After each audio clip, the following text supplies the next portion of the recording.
Quelle victoire incroyablement belle qui fait plaisir de l'équipe de France. Là, je suis ultra heureux de vous retrouver pour parler de ce magnifique France-Écosse. On s'était arrêté, bon, ça m'a valu quelques petites critiques et je peux comprendre parce que j'étais un peu pessimiste sur ce Pays-Bas-France. Voilà, j'étais en mode, ah là là, on s'ennuyait, on s'ennuyait. Bon, c'est comme ça, c'est le football. Mais là, le France-Écosse, il était beau. Et comment ne pas évoquer El Monstro, Benjamin Pavard. Non mais les gars, Pavard, c'est un conte de fées. Les gars, c'est littéralement un conte de fées. Le mec, c'est un ancien de Lille. Il est là, il te claque un doublé. J'en ai fait un tweet, regardez-le. Regardez ce tweet que j'ai fait. Benjamin Pavard a inscrit un doublé en première mi-temps pour son retour à la Lille. Samarin a marqué un but. Bon, ça n'a aucun rapport, mais c'est incroyable. Les histoires ont mis 9 buts en un match. C'est quoi cette journée de malade mental? C'est exceptionnel. Et vraiment, les gars, Pavard, c'est vraiment, dites-vous, le mec, il était quand même décrié. Hein. On va pas faire les mecs. Non, Pavard, il était indiscutable et tout. Honnêtement, vous savez que parmi la communauté football, supporters de l'équipe de France ou même supporters de club ou quoi, bah il y a une énorme partie qui dit Pavard est ultra surcoté. Alors, qu'est-ce que vous en pensez? Bah, n'hésitez pas à me dire, est-ce que Pavard est vraiment, vraiment surcoté et tout? Moi, personnellement, ce que je disais en live, parce que oui, on était en live pour ce match-là et d'autres lives, hein, euh, Pavard, en fait, pour moi, c'est un joueur très particulier parce que je le trouve, honnêtement, il a même déjà fait une interview où il dit, je considère qu'il défend bien. Pavard, il dit lui-même, je dis, moi, je défends bien. Et il s'est pris des critiques par rapport à ça en mode MDR, tu défends pas bien et tout. Mais en vérité, il faut être lucide. Pavard, sincèrement, hein, aujourd'hui, vous regardez à son poste, c'est un des latérales, piston, qui apporte le plus dans un terrain de football. Parce qu'offensivement, c'est n'importe quoi, mais les retours qu'il fait, c'est aussi n'importe quoi. Et là, regardez, on va chercher sur FBRef. Bon, je vais faire un cut, hein, le temps de voir. Nous allons chercher sur Football Ref. Alors, on va voir Pavard. Et, non, et regardez bien ce qu'on voit sur Pavard. Regardez, ben voilà, c'est littéralement indécent. Pavard, c'est. Alors là, vous voyez pas trop, je crois, sur le screen, mais c'est que du vert. Alors, si on regarde les défenseurs latéraux, et ben regardez, niveau but, expected goals et tout, c'est le plus élevé. Littéralement, c'est un des plus élevés au monde. Niveau passe progressive, c'est un des plus élevés au monde. Les touches dans la surface rep, c'est un des plus élevés. Et défensivement parlant, bah, c'est littéralement sûrement le latéral qui a les meilleurs stats défensifs au monde. Alors, je sais que ça peut paraître très bizarre parce que on voit juste les erreurs de Pavard, mais on se rend pas compte parce qu'il est extrêmement offensif. Mais vraiment. Et pourtant, bah, il te fait des performances défensives extrêmement abouties. Et là, bon, bah, si tu compares par rapport aux défenseurs centraux, bah, tu vois que Pavard, c'est encore pire. Hein. C'est littéralement MDR5 cheat code. Donc en fait, Pavard, c'est ultra nuancé. C'est pas parce que Pavard, il te fait des matchs dégueulasses, honnêtement, oui, à la Coupe du Monde, je crois, le premier match contre l'Australie, c'est pas bon. Il se trouve. Et tout. Mais est-ce que ça veut dire qu'il est mauvais? Est-ce que ça veut dire qu'il est surcoté? Et on dit, oui, Pavard, il a fait sa carrière sur un but contre l'Argentine et tout. Les amis, ce but-là, il faut le mettre. Il a déjà mis des buts comme ça après. Oui, c'est pas comme s'il avait mis un but comme ça venu nulle part, il a rien à côté. Donc c'est pour ça qu'il faut réfléchir. Pavard, s'il est titulaire en équipe de France, il a plus de 50 sélections. Il a été titulaire au Bayern. Il est titulaire à l'Inter. L'Inter, finaliste de la Ligue des Champions, il faut se poser les bonnes questions, les amis. Il faut se poser les bonnes questions. Donc oui, pour moi, Pavard n'est pas surcoté. Parce qu'en plus, c'est un joueur qui a un coffre énorme. C'est d'assez loin, Pavard, un des joueurs à son poste, qui a un volume de course d'intensité bah, des plus élevés. Et je pense, vous savez, on a la mentalité très un peu franco-française, un peu en critique, ce qu'on est, les Français, machin et tout. Et en vérité, bah, je suis désolé. Mais Pavard, imagine, il est brésilien, il est anglais ou quoi. Bah, on dit quoi?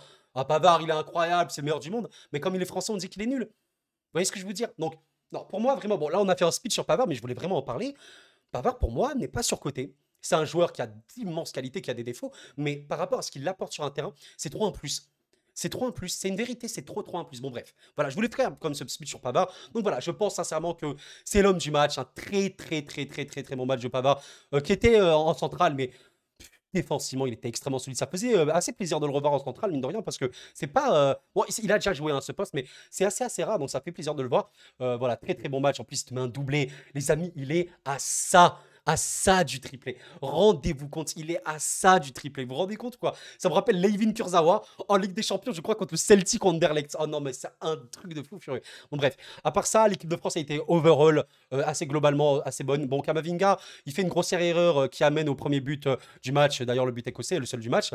Voilà, mais à part ça, Tchouaméni, ouais, match assez neutre. Hein, globalement, je trouve que ça allait. Kamavinga, après, il a un petit peu apporté. Pour le coup, Klose et Dembélé, c'est un petit peu mon point noir, entre guillemets.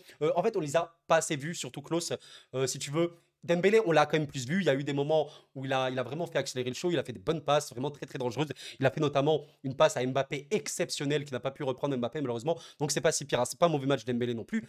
Mais voilà, encore un gros problème de finition. Mais bon. Par contre, Klose, on l'a un peu moins vu. Par contre, côté droit, gauche plutôt, c'était un délire, hein. Théo Hernandez était absolument intenable, monstrueux. Mbappé, peut-être le deuxième homme du match avec Griezmann, pour moi un peu égalité. Griezmann qui avait des trous immenses là entre les deux lignes. Assez exceptionnel. Et pour le coup, Giroud, bon, peut-être un petit flop, mais pour moi, il n'a pas été si mauvais que ça non plus parce que, en fait, on l'a peut-être un peu moins vu, mais il a participé au jeu, il a bien décroché, il a cherché le penalty qui a amené au but de Kylian. Donc, c'était globalement très très beau. Et en vrai, je suis content de voir cette équipe de France. Maintenant, regarde un peu les prochains matchs. Bon, bah, tu vois que tu vas repartir sur les derniers matchs de qualif de l'Euro. Honnêtement, ce match-là contre Gibraltar, à l'Alliance, à Riviera directement à Nice, hein. Bon, honnêtement, le match contre Gibraltar, hein, vous savez, en Europe, il y a les trois équipes les plus faibles, c'est le Liechtenstein, enfin Gibraltar, le Liechtenstein et Saint-Marin. D'ailleurs, Saint-Marin, voilà, le match historique, Saint-Marin a marqué un but, oui. Voilà, si vous avez raté, Saint-Marin a marqué un but. Bref.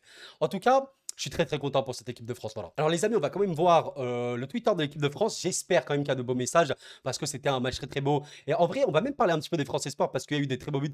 Voilà, très belle victoire. Attention, je fais attention aux vidéos. Coman, le dernier but. Ah oui, oui, j'en ai même pas parlé.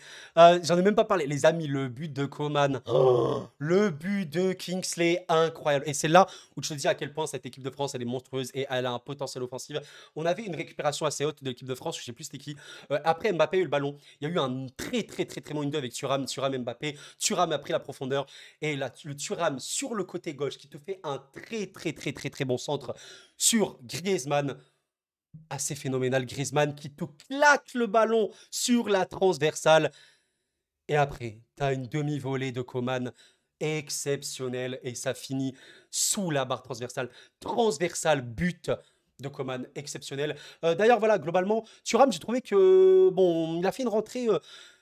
Il a fait pour moi, il a fait une rentrée cool parce qu'il a été présent, il a tiré, bon, il a fait aussi une transversale, mais voilà, c'était pas si pire si on doit parler des rentrées. Mais voilà, franchement, c'était un très très bon match. Et voilà, si on regarde un petit peu les réactions, bon bah les gens sont contents, hein, voilà, les gens sont contents. Je crois que voilà, là ils se plaignent parce qu'ils se sont trompés. Voilà, c'est pas Thuram buteur, ouais, c'est Coman. Ils se sont trompés par rapport à ça. Mais voilà, et franchement, les amis, bon bah. Honnêtement, on a de grands espoirs hein, pour cet euro, je pense que vous le savez. Je pense qu'on m'a posé la question en live, qui sont les favoris de l'euro? On en fera évidemment une vidéo et tout en temps et en heure, mais à l'heure actuelle, de par les dynamiques, de par les effectifs, et j'ai bien dit les effectifs, pas les équipes types, les effectifs, parce qu'il y a une différence entre avoir une équipe type qui est bonne, voire très très bonne, et avoir un effectif qui est bon, voire très très bon. Alors, selon moi, selon les dynamiques des effectifs et tout, la France, l'Angleterre et le Portugal sont les trois vrais gros favoris de l'euro. Le Portugal, c'est assez spécial parce que sous Santos, s'il était resté, j'aurais absolument pas dit ça, j'aurais toujours dit outsider, parce que voilà, le Portugal, il y a toujours l'individualité qui peut faire la diff.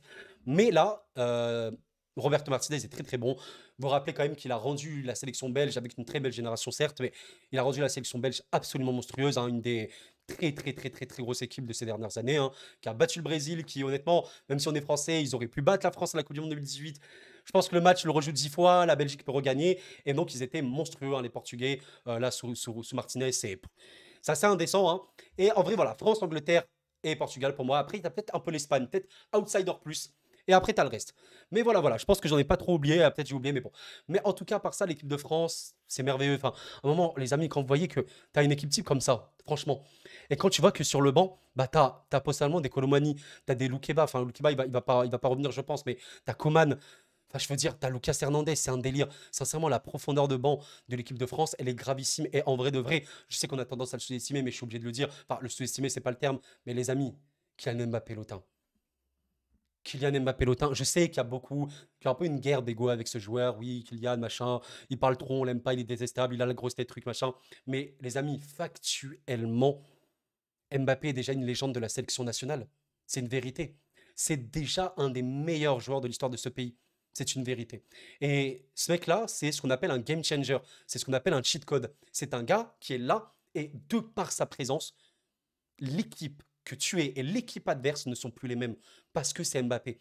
Et ce mec-là, il t'a fait gagner une Coupe du Monde, pas que lui, mais évidemment, mais il en a grandement participé à 19 ans. Il a failli te refaire gagner notre Coupe du Monde où il a tellement, tellement explosé à peu près tout le monde. L'Euro, où tu perds malheureusement contre le Danemark, il me semble, non, la Suisse assez tôt. Malheureusement, c'était bien, mais il était déjà là. Donc, avoir un Mbappé dans son équipe, les Anglais, les Portugais n'ont pas des Mbappé. Bon, certes, ils ont des Bellingham notamment, ce qui est exceptionnel, hein. Je dis pas Bellingham est un des meilleurs joueurs du monde, c'est aussi un game changer en vrai. Le Portugal, ah bon, ils ont CR7 qui est vieillissant, mais voilà. Mais il y a Mbappé. Mbappé, il a le ballon, il fait absolument il peut totalement te défoncer une défense et même s'il touche pas de ballon, sa présence conditionne complètement l'adversaire. Bref, en tout cas, voilà, c'était tout pour ce débrief, les amis.